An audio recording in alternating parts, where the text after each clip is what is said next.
nation, under God, indivisible, with liberty and justice for all. Roll call. Here. Here. Here. Here. Oh, I didn't even look. Miller? Well? His mask broke. He's going to give her a Present. Here. May I have a motion to approve the agenda? So moved. Second. Any questions or comments? All those in favor signify by saying aye. Aye. The ayes have it. We had an executive session prior to the meeting tonight for the purpose of special education, personnel, and superintendent goals.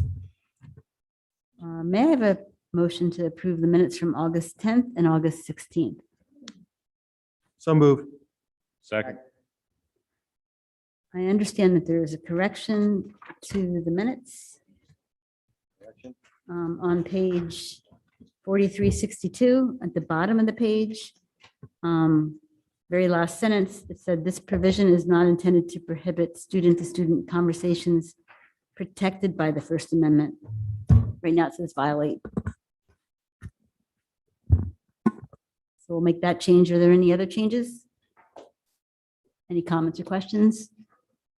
All those in favor signify by saying aye. Aye. The ayes have it. Superintendent's report. And thank you, Ms. Baxter. Directors, I'd like to just give you a quick update and summary on the first 2 days of school. With regard to the elementary school, they had a kindergarten neighborhood visit during which the elementary administration and some other members of the elementary building visited every home of every kindergartner and gave them a special gift the night before kindergarten, which I didn't know that book existed, but the family seemed to be grateful and enjoyed the visit. They also had an open house for the Spanish immersion program and an open school night for grades 1 through 4, along with the kindergarten open house. Dr. Nikolaus is reporting teachers and staff and kids are in a great mood, happy to be back to school. Students are acclimating to their classrooms and reacquainting friends and getting into the routines of the school. She particularly mentioned that she believes the students are happy to be in person, seeing their friends and moving about for their encore classes. So things are going very well in the elementary school. I can attest to that, having been down there a couple of times this week. As far as the high school, we had a ninth grade open house, almost 200 parents, students in attendance. First day of school went very smoothly. Some of the older students helping the underclassmen find their way around the building and finding classrooms. Lunch was a little bit complex, but I think Ms. Braxmar and Ms. Gary have a good plan for the lunch execution in cafeteria. Ms. Falassi will speak just a little bit more about that shortly. Dismissal ran smoothly, parent pickup as well. Again, just a very positive tone amongst the students and faculty. And I think the students are looking forward to the first home football game, reinstating the jungle, and of course, having the band play and kind of resurrecting an actual football experience. And lastly, for the middle school, welcome back to over 640 students, grades 5 through 12. Mr. Deegan is reporting excellent attendance for the first 2 days. Student drop-off and pickup went very well, very smooth, as well as dismissal. The personnel in the main office and administrators were adjusting student schedules and getting students' schedules solidified, and so we're ready to move forward. And lastly, teachers and professionals paraprofessionals again just seemed to be very upbeat, as did the students. I think we're all glad to be back. And I think we're poised to have a wonderful year. So I congratulate our administrators on getting us off to a good start, as well as the faculty and staff. I see a lot of happy students and happy children to be in school. So we're thrilled. Thank you. Great. Well, please pass on to Miss Nicola. That's fabulous. They went and visited all the kindergarten kids. I can distinctly remember when my first grade teacher came and visited me before school, or visited my mother and my family. I didn't think that happened anymore, but Yeah. that's incredible that that was done. Thanks, Ms. Baxter. Just a real touch of class, Yes. and I'm not sure how many schools do that sort of thing, but much like your experience, I don't remember when I was a youngster having anything like that happen, personal visit to the home. So yes, great touch. Thank you. Ms. Baxter, may I ask a couple of questions? Sure. I had a couple of questions about updates about the school. One is about the courtesy stops. Do you have an estimate of when you would reinstate them? Thank you, Dr. Paxott, for bringing that up. Yes, we are looking to reinstate the courtesy stops, and that message will be coming out shortly to the parents. Mr. McCabe, can I put you on the spot just a little bit to give an update on when that might be reinstated? Sure, we have 200 to 300 students that are on courtesy stops that we have to reintegrate into the already completed rosters. The ladies are working on that diligently.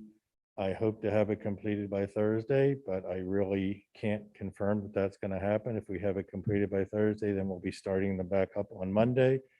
If we don't have it completed, then that will be pushed back, but it's extremely difficult to put 300 additional riders on the routes that have already been completed, but we're working on it every day.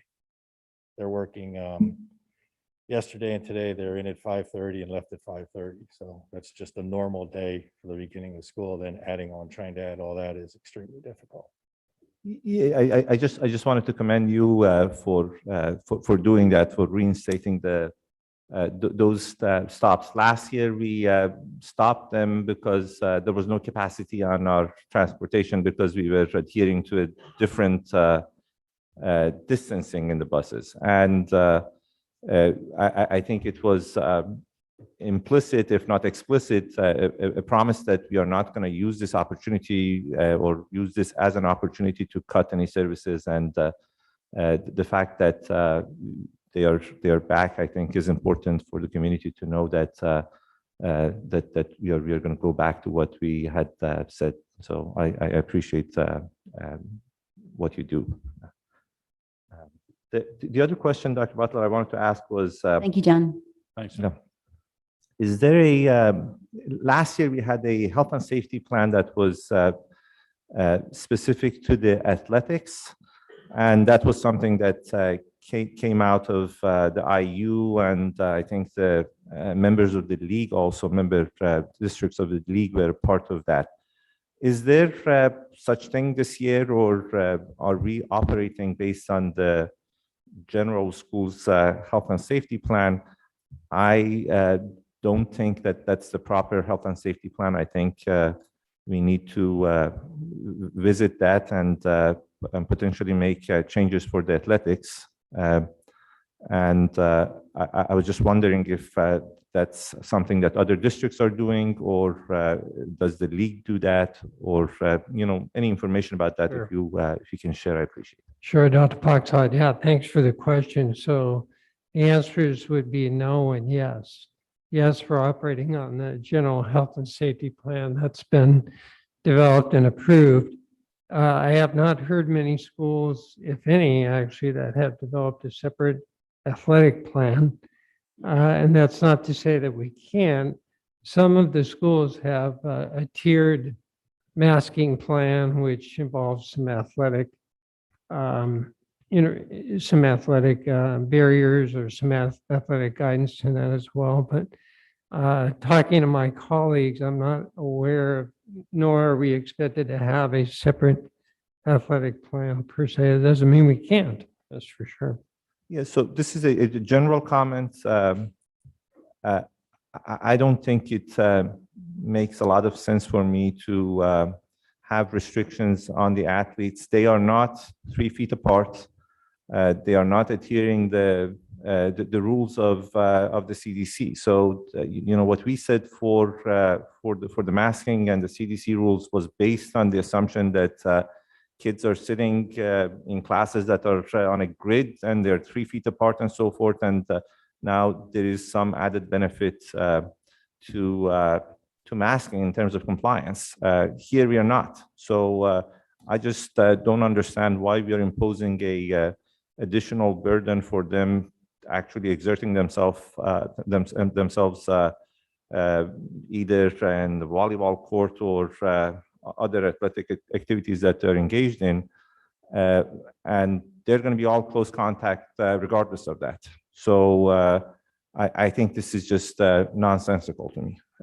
And I think even if we don't have a separate health and safety plan for the athletics, I think it's prudent to think about it and try to include a section to the health and safety plan that we have, the general one that deals with these situations.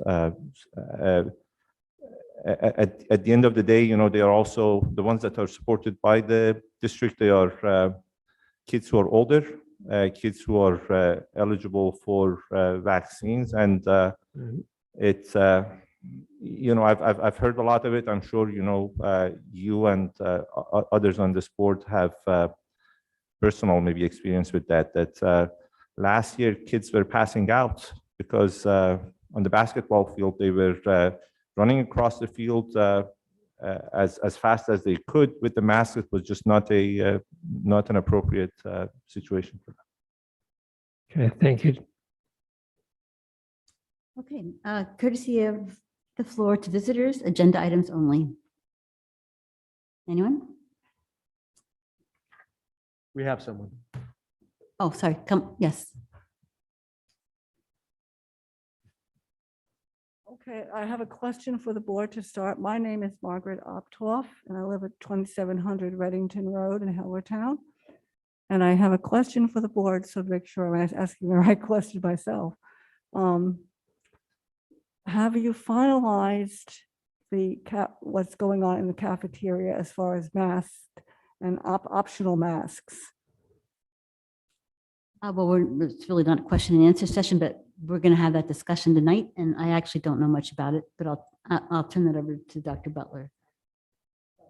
Good evening. Thanks for your question. Ms. Spilhassy will be speaking to that subject just in a matter of minutes. She'll be giving the board and those here this evening an update on how we're handling the cafeteria masking. Okay, so I do have a comment about that. I would like to see those children who are masked, and if the occasion arises, we have optional masking again, that the children who are masked do not get commingled with the children who are unmasked in the cafeteria. Okay. And finally, I'd like to thank the board for passing a mandatory mask requirement due to the current coronavirus situation. I was very pleased to find out that masks are mandatory right now, and may have to stay that way depending upon what happens. But thank you all. Anyone else?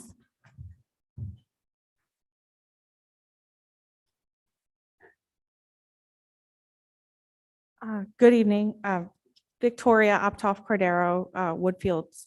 I did want to say thank you to the board for, I know, the very long meeting that we had last time and the deliberation that happened, and the decision to follow recommendations of experts on the current situation. I'm thankful as a parent of my second grader that happened. And I also wanted to say thank you for a wonderful start of school year. My daughter had some issues on her first day of school, and I can tell you that the elementary school staff was just so wonderful and enduring to Dahlia, my daughter. And it really meant a lot to us as a family to see how much our community cares. So I just wanted to thank the administration for that and look forward to a really safe program moving forward. So thank you. Thank you. Anyone else? Okay. May I have a motion to approve the presentation of bills? So moved. Second. Any questions, comments? All those in favor signify by saying aye. Aye. The ayes have it. Bless you. May I have a motion to approve the treasurer's report? So moved. Second? Second. Any questions? All those in favor signify by saying aye. Aye. Okay, we'll move on to education and the discussion of the utilization of students using the cafeteria under the health and safety plan. Thank you. So I know there was a couple of questions from the directors and we just heard a couple, and I've been receiving some questions in regards to how the cafeterias are running for each one of the buildings. So there's some similarities that each one of our buildings holds in terms of how they're executing their lunches, but there are some very differences with just structure and routine. So each one of our cafeterias, all the students are distanced 3 feet away from each other. In the elementary and middle school, they are staggered. At the high school, they are not. They're all masked except when they're eating. So if they're standing in lines, as soon as they enter in, they're masked. The only time they are not masked at this point is when they're actually eating. I know this is a question that's come up from a few parents that I've received as well. They sanitize after each lunch in the cafeteria. Students have access to hand sanitizer upon arrival. The flow of how each one of the buildings operates getting lunches looks different. So at the elementary level, for example, the students come into the cafeteria and are seated with their classes, and they have assigned seats for contact tracing purposes. At that point, each one of the classes is dismissed then to get their lunches, and then they come back to the table. In the middle school, they are assigned based on the class they came from previously into the cafeteria. And at the high school is the same. Each one of the buildings has assigned seats for contact tracing. And at the high school and middle school level, they were able to pick their seats the first day of school, and then that's how they were assigned. There are spaces in each one of the buildings where masked students, when we switch into optional, if that occurs and you're in a masked classroom, they are cohorted together, and our classes are cohorted together at the cafeterias. And at the middle school, there is a separate location in the LGI for those students who would like to go to the LGI and separate themselves from the cafeteria as well. And at the high school, they're utilizing the cafeteria as well as the hallway outside. So students were able to choose those tables as outside the cafeteria in the hallway to utilize and eat as well. Does the board have any questions? We're a little shy tonight. Well, let me ask. So this is not about the masking, but you spoke about the cafeteria. Are we still providing free lunch for all? No, Yes, we are? yes. Okay, well, there you go. The state has expanded it that it is free lunch again this year for all, yes. And do you expect, Mr. Bonneberger, for that to continue for the whole year, or? The state has said it's going to be the whole year. There's talk of it even expanding beyond this year, but yes, that's. Has this been advertised within the community so that all of the children know about it, or their families rather? Mrs. Bishop puts it out to all the families that it is free, yes. And then also we are communicating out for those students that would be doing the IU virtual. Yeah, I'm just saying that because I'm one of those parents and I don't think I received any communication to that effect. So I hope And let this me, would sort of trigger. And this wasn't, I know it's the beginning of the year and there's a lot of things to do, but if you can please make sure that everyone's aware of that. I will double check on that. Thank you. Yeah, Mr. Bonberger, who's paying for that? It's the same as it was before. It's federal dollars that they'll pay for it, yes. So they get, it's a federal reimbursement. Any other questions about the cafeteria? If I could Can I circle back then if there are no questions on the cafeteria, just to clarify the explanation about the masks with the athletics? Am I correct that the athletes are not required to wear masks? And Mr. Andres, the expectation right now is when they're in locker rooms, when they're not practicing or competing and they're indoors, we're asking the athletes if they would please mask. So it might be the locker room, might be waiting for practice to start, but once they're engaged in practice and or competition, no masking. Including volleyball, including indoors? Because my understanding was that you're still requiring them to be wearing masks during the indoor games. Am I The- incorrect? Dr. Paxad, I think where we landed last week, and I'll confirm this with Mr. Fry, is that when they are practicing, when they're engaged in the sport, they are not masking. Okay. And part of the rationale was, for that was as you explained a few minutes ago, the breathing and the putting themselves out to full exertion and whatnot. I'll confirm that, board, and if I'm not right, I will get back to you, but I believe that is totally accurate. Thank you, Mr. Andres, for the question. Doesn't that mean then we do have to modify the health and safety plan? No, it's not. It's not in the plan that they have to. So if it was done, it was done by someone made a decision to do it, not because we ordered them to do it. So if it's not being done, if the athletes are being forced to mask while competing, contrary to Dr. Butler's wishes, I expect he can be able to take care of that. Yeah, they are not, Mr. Andrews, they are not masking. Volleyball, you'll confirm. Yeah, I'll check for sure. My only comment about this is I still find a great degree of inconsistency between our classroom rules and our rules for athletics, and it doesn't make a lot of sense to me. That's just my comment. And the other question I have is, I don't know if this is a rumor, but somebody asked me if kids are required to wear masks while they're going outside for recess. No, correct, Ms. Lassie, no. No, and it's in the health and safety plan, Ms. Baxter. Thank you very much for the question. Okay. No outdoor masking, none. Okay, and then one other question, do we have an outline on how we're taking a mask breaks? Do we have any? Sure, the mask breaks are at teacher discretion. They are, the children are remaining distance for no more than 15 minutes and supposed to be at their workstation, their desk, and quiet. I just think that's a bad idea. We have to take advantage of the fact that we have good weather, and I think each building can come up with a way of making sure that the kids can go outdoors for a mask break, find an educational reason for that, let them have a log that has the weather reports, and they go out and they do a weather report every day, and that's a good instructional reason, I think. And this thing that we coop them up in the classrooms in this environment that they are now, it's just, I think, borderline inhumane. Yeah, so Dr. Parkside, we are not restricting the mask breaks. Correct me if I'm wrong, Ms. Blassie. We're not restricting the mask breaks to indoors.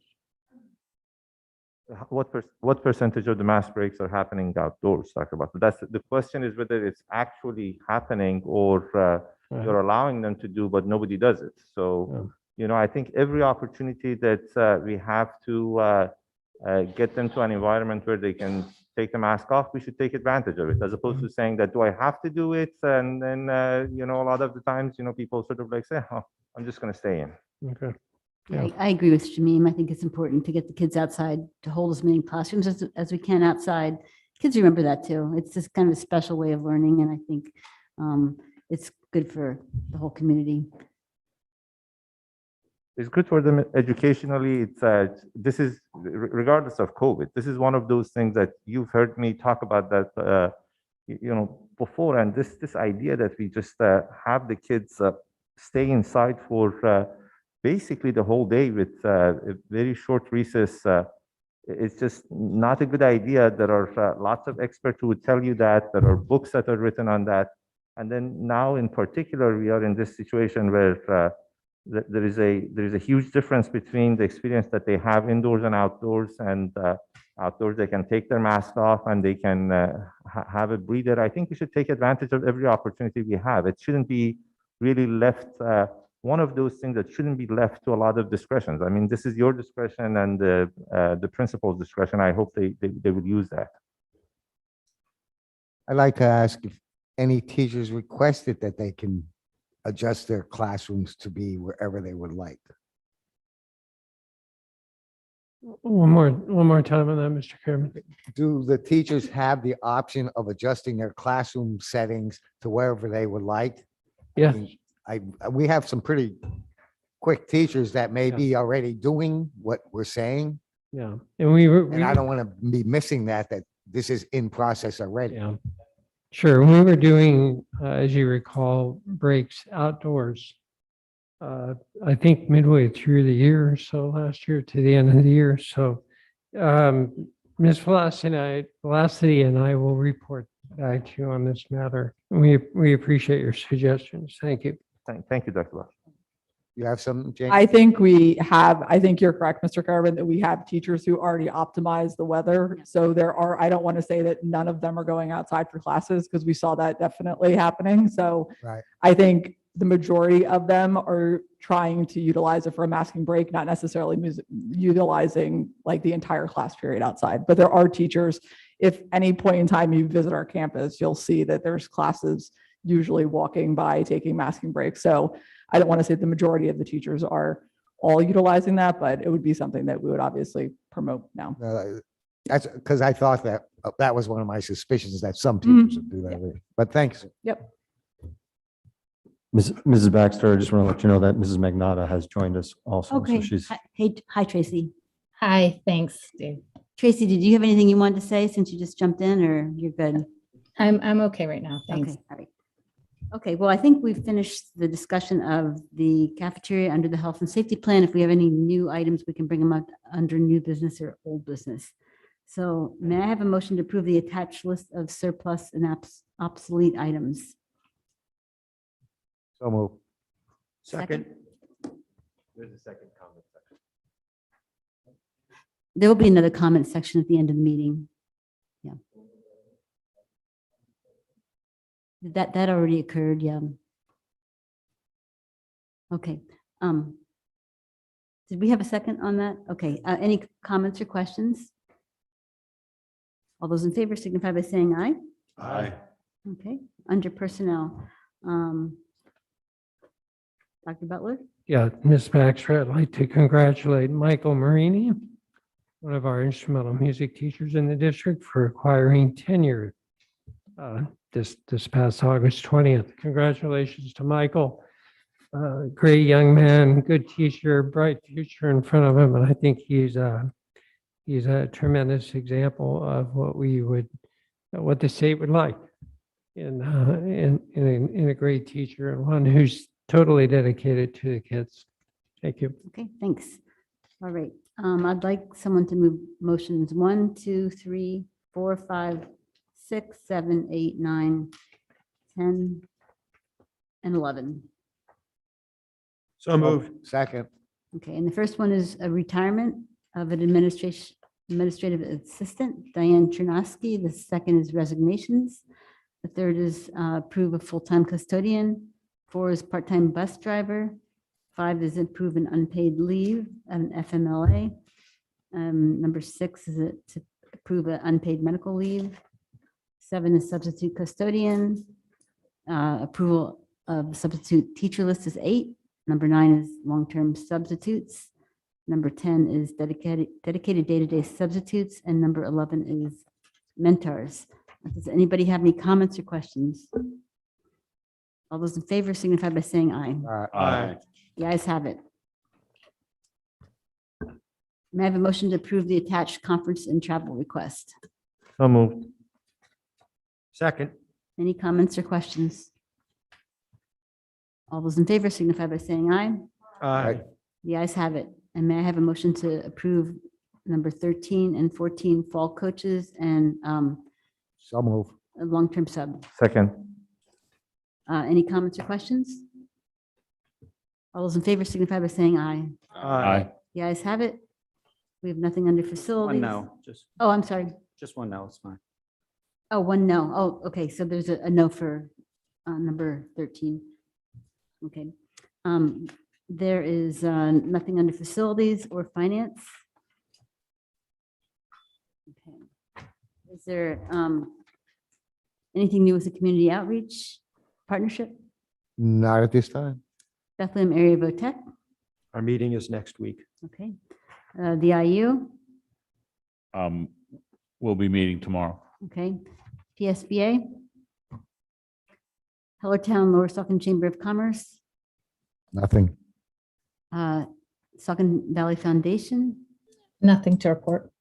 Okay, nothing under for Northampton Community College. Is there any new business? Any old business? Okay, citizens inquiries and comments. Now's the time. Mr. Alta. Yeah. This is the public comment. Yeah. Public comment part. Yeah. Okay. Okay. Anyway, my name is Lawrence Optoff, 2700 Reddington Road in Hellertown. And I'd just like to, I spoke at your last meeting and I mentioned I hope you would follow science and the CDC guidelines. And I see that that's for the most part being done. And I just would like to reiterate that comment and also say to you that this virus is a dangerous foe that seems to be able to mutate itself into more virulent stages. And even the CDC is having a hard time getting a handle on. So I implore you all to watch that very carefully, what's coming out, and make sure that your policies match up with what's happening. I have it on some good authority that there's another variant that's even more dangerous than this one, and it's floating around.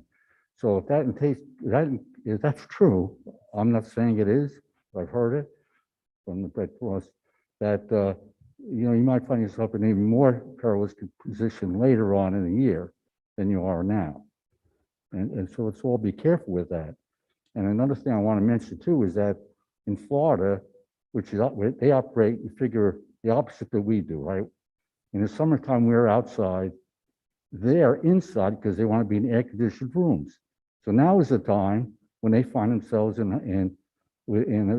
time when the disease is spreading quickly. And that's why you see, if you look on the maps, Florida is all red.